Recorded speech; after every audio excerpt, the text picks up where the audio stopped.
Students, in this video, we are going to discuss about isomerism. तो सबसे पहले isomerism क्या है?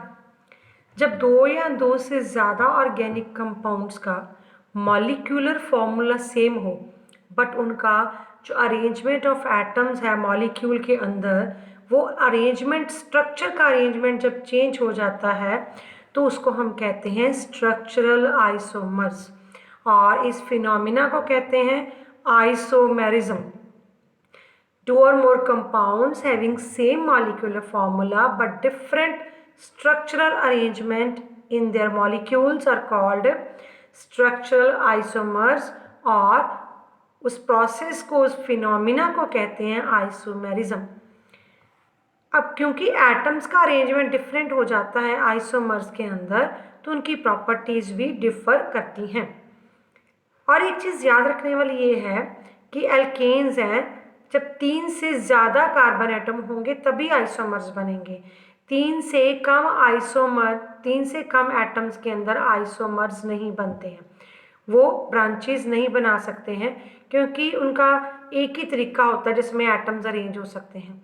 तो आइसोमर्स प्रोपेन से बाद बनते हैं फ्रॉम ब्यूटेन. 4 कार्बन एटम जब होंगे, 3 या 3 से लेस में नहीं बन सकते क्योंकि अलग अलग अरेंजमेंट पॉसिबिलिटी ही नहीं है.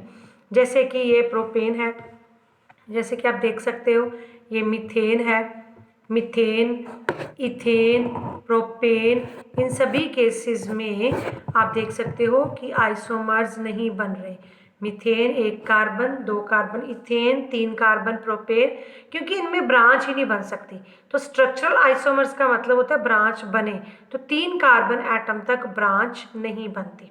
ठीक है, सो ओनली 4 कार्बन एटम से ही आइसोमर्स बनने शुरू होते हैं. अब हमें सिलेबस के अकॉर्डिंगली कुछ आइसोमर्स करने हैं कुछ कंपाउंड्स के. तो सबसे पहले हम आइसोमर्स करेंगे ब्यूटेन के. सबसे पहले हम आइसोमर्स करते हैं ब्यूटेन के. इसका फॉर्मूला क्या है? C4H10. क्योंकि ये एल्केन है तो जनरल फॉर्मूले से आप बना सकते हो. ब्यूट मीन्स 4 कार्बन एटम और ANE का मतलब है सारे बॉन्ड सिंगल. अब आइसोमर्स कैसे होते हैं?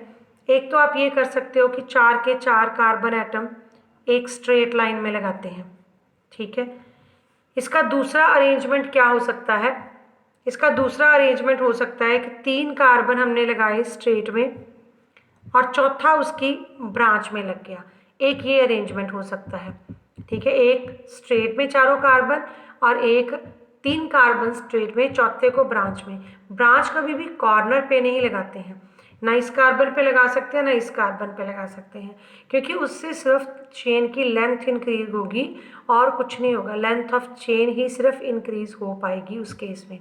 ठीक है, क्योंकि जैसे आप कोई माला हम बनाते हैं फूलों की, तो अगर हम दोनों कॉर्नर पे फूल डालते हैं तो उससे क्या होता है? लेंथ ऑफ चेंज होती है ना उसकी सिर्फ. अगर बीच में कहीं डालेंगे फ्लावर्स तभी उसका डिजाइनिंग ब्रांच बनेगी. क्योंकि आप देखो, अगर हम यहाँ पर, मैं आपको करके दिखाती हूँ, अगर हम यहाँ पर मान लो ये 3 कार्बन है, आप सोचते हो हम यहाँ ब्रांच लगाएं, तो ये ब्रांच है ही नहीं. ये क्या है? ये कॉन्टिन्यूटी में चेन है. बिना पेन उठाए हमने चारों कार्बन लपेट लिए तो ये कॉन्टिन्यूटी में चेन है.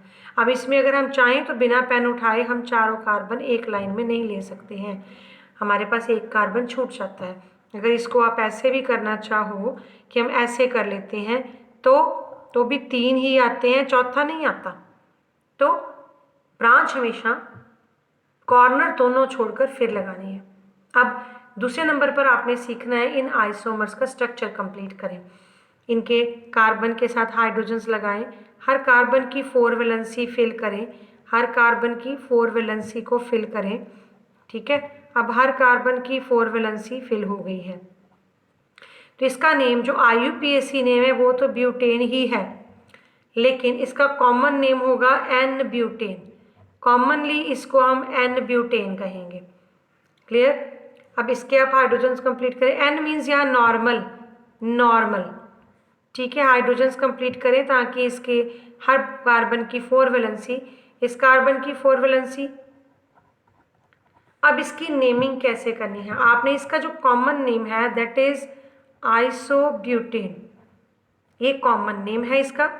नॉर्मल स्ट्रक्चर तब होता है जब एक कार्बन के दोनों तरफ कार्बन होते हैं, और आइसो स्ट्रक्चर कब होता है जब एक कार्बन के 3 तरफ कार्बन होते हैं। देखिए इस ये वाला सेंटर वाला कार्बन इधर भी कार्बन से बॉन्डेड है, इधर भी कार्बन से, इधर भी कार्बन से, उस केस में हम इसको आइसो वर्ड देंगे। और क्योंकि आप ब्यूटेन के आइसोमर पढ़ रहे हो तो पीछे ब्यूटेन ही लिखोगे, ठीक है। लेकिन इसका IUPAC नेम भी सीखना आपने। वैसे नॉमेनक्लेचर आपके सिलेबस में नहीं है, लेकिन जब आइसोमर्स आप बनाओगे तो उनका नेम आप लिख लेना, सिर्फ उतने को नेमिंग कर लेना। अब इसका नेम कैसे करना है?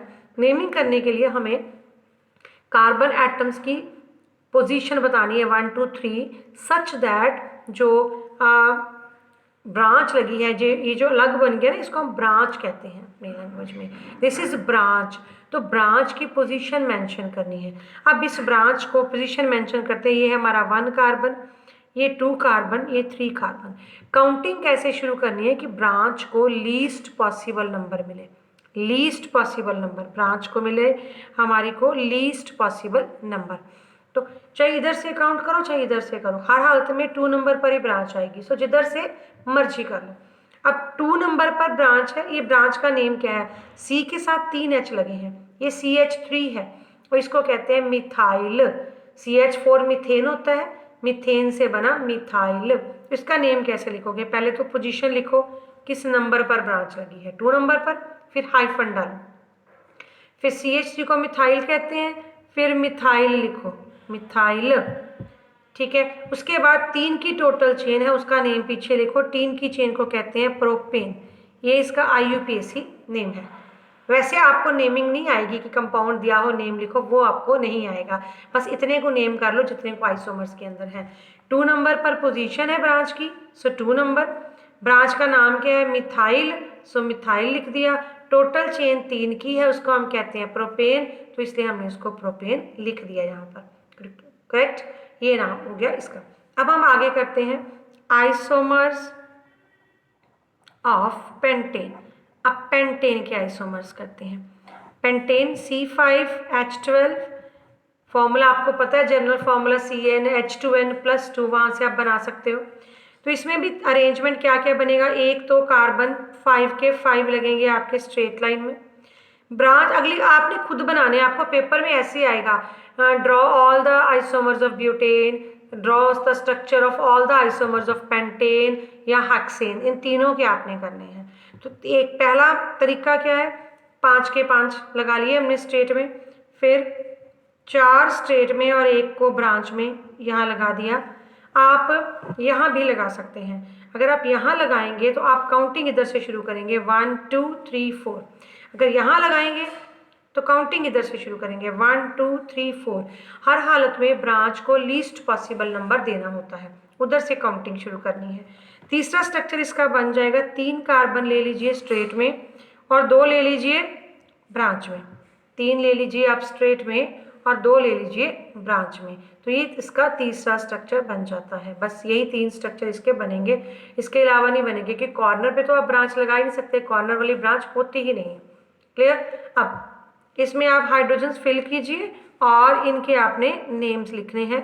तो ये जो पहला स्ट्रक्चर है, इसमें हर कार्बन के 2 तरफ कार्बन है, स्ट्रेट चेन स्ट्रक्चर है, और इस स्ट्रक्चर को हम कहते हैं एन पेंटेन। इसका जो कॉमन नेम होगा वो एन पेंटेन होगा, ठीक है। और इसको वैसे IUPAC नेम में सिर्फ पेंटेन कहते हैं। अब ये जो दूसरा स्ट्रक्चर है, इसके भी आप हाइड्रोजन्स कंप्लीट करें, बॉन्ड्स कंप्लीट करें इसके। आप बॉन्ड्स कंप्लीट करने के बाद आपका स्ट्रक्चर तो पूरा बन जाता है। आप देखो इसमें ना सभी में 5 कार्बन है और 12 हाइड्रोजन, आप चाहे काउंट कर लो। इसमें भी 12 है, 3 5 7 9 एंड 3 12। इसमें 3 4 5 6 7 8 9 और ये 3 12, सभी में उतरे ही रहेंगे। इन्हीं को आइसोमर्स कहते हैं। Total carbon total hydrogen same है, लेकिन आप देख रहे हो अरेंजमेंट चेंज हो गया। अरेंजमेंट बेसिकली हम कार्बन का देखते हैं, तो कार्बन का अरेंजमेंट चेंज होता है तो उनको हम स्ट्रक्चरल आइसोमर्स कहते हैं। They are structural isomers. अब इसका नेम कैसे करोगे? जिधर से ब्रांच नज़दीक है उसको नंबर 1 2 3 एंड 4। इधर से नहीं काउंट करना, इधर से करोगे तो ये ब्रांच 3 नंबर पर चली जाएगी, तो वो नहीं, गलत हो जाएगा। ठीक है, तब 2 नंबर पर आप क्या लोगे? 2 नंबर है 2, CH3 को हम क्या कहते हैं? मिथाइल। टोटल चेन है 4 की, तो ब्यूटेन। इसका कॉमन नेम होगा आइसोपेंटेन। कॉमन नेम हमेशा वही लिखते हैं, उसके पीछे वर्ड जिसके हम आइसोमर बना रहे होते हैं। अब आइसोमर ने भी आपको बताया कि एक कार्बन के 3 तरफ कार्बन। जब एक कार्बन के 4 तरफ कार्बन होते हैं तो उसका कॉमन नेम होता है नियोपेंटेन। ठीक है, अब इसके हाइड्रोजन्स कंप्लीट करें पहले। हाइड्रोजन्स कंप्लीट करने के बाद आपने इनकी नेमिंग करनी है। हर कार्बन के 4 बॉन्ड्स कंप्लीट करने हैं। Keep this in mind. Now we have to position. अब हमें बताना है, ये हमारी 3 की चेन है टोटल, 1 2 3। इधर से गिनोगे 1 2 3। 2 नंबर पर 2 ब्रांचेस हैं, एक ऊपर है एक नीचे है। ठीक है, 2 ब्रांचेस हैं, 1 number carbon, 2 number carbon, 3 number carbon. तो 2 नंबर पर ऊपर भी ब्रांच, 2 नंबर पर नीचे भी ब्रांच। तो 2 2 2 बार लिखोगे इस तरह से, 2 2 2 बार लिख दिया। ठीक है, फिर 2 ऊपर भी मिथाइल है CH3, नीचे भी CH3 है, ये भी मिथाइल है। तो मिथाइल मिथाइल 2 बार नहीं लिखना, डाई मिथाइल लिखना है। डाई मिथाइल, डाई मीन्स होता है 2, डाई मिथाइल। और टोटल चेन कितने की है? 3 की। 3 की चेन को हम कहेंगे प्रोपेन। क्लियर? इसी तरह से हम हेक्सेन के आइसोमर्स बनाते हैं। अब सेम तरीके से आइसोमर्स ऑफ हेक्सेन, हेक्सेन के बनाते हैं हम, जिसमें 6 कार्बन एटम्स प्रेजेंट हैं। ठीक है, हेक्सेन का भी एक स्ट्रक्चर वही बनेगा, 6 कार्बन आपने लगा दिए स्ट्रेट चेन में, फिर आपने लगाने हैं 5 स्ट्रेट चेन में एक ब्रांच। ये ब्रांच 2 नंबर कार्बन पे मैंने लगाई, ये ब्रांच 3 नंबर कार्बन पे भी हो सकती है। अगर हम यहाँ लगाते हैं तो यहाँ लगाना और यहाँ लगाना एक ही बात है, यहाँ और यहाँ लगाया तो हमारी काउंटिंग 1 2 3 4 5। अगर इधर लगाते यहाँ तो काउंट यहाँ से करते 1 2 3 4 5। ठीक है, तो 4 नंबर पोजीशन नहीं बनती। फिर 4 कार्बन स्ट्रेट में, 2 ब्रांच में, 6 हो गए टोटल। फिर 4 कार्बन स्ट्रेट में, अब एक ही कार्बन को 2 ब्रांच लगाओ। ठीक है, ये नॉर्मल स्ट्रक्चर है, N हेक्सेन है ये। मैं पहले सिर्फ कॉमन नेम लिख रही हूँ। ये कौन सा है? ये आइसोहेक्सेन है, क्योंकि एक कार्बन के 3 तरफ कार्बन है। ये भी आइसोहेक्सेन है। एक कार्बन के 3 तरफ कार्बन है, ये भी आइसोहेक्सेन है। इसमें भी एक कार्बन के 3 तरफ ही कार्बन है। और ये है नियोहेक्सेन, इसमें एक कार्बन के 4 तरफ कार्बन। आगे आप देख लो, एक कार्बन, कहीं पर भी एक कार्बन 4 तरफ से कार्बन के साथ सराउंडेड हो गया तो वो नियो है। तो हेक्सेन के हमने 3 आइसो स्ट्रक्चर हमारे पास बन गए, नॉर्मल को छोड़ के। ठीक है, नियो तब तक नहीं कह सकते जब तक एक कार्बन के 4 तरफ कार्बन नहीं आता। अब इनके IUPAC नेम लिखने हैं। सबसे पहले हाइड्रोजन्स कंप्लीट करते हैं। सारे हाइड्रोजन्स लगाओ इनके, और इसको हम हेक्सेन ही कहेंगे।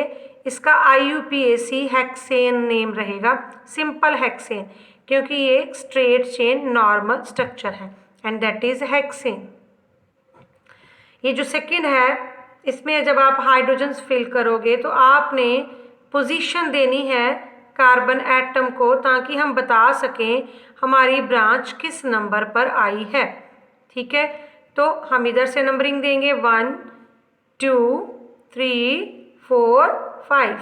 अब हमारी ब्रांच आई 2 नंबर पे, तो 2 लिखा। ब्रांच कौन सी है? ये वाली CH3, इसको हम मिथाइल कहते हैं। टोटल चेन है 5 की, तो 5 की चेन को हम पेंटेन कहते हैं। तो इस तरह से आपने नेम लिख लिया।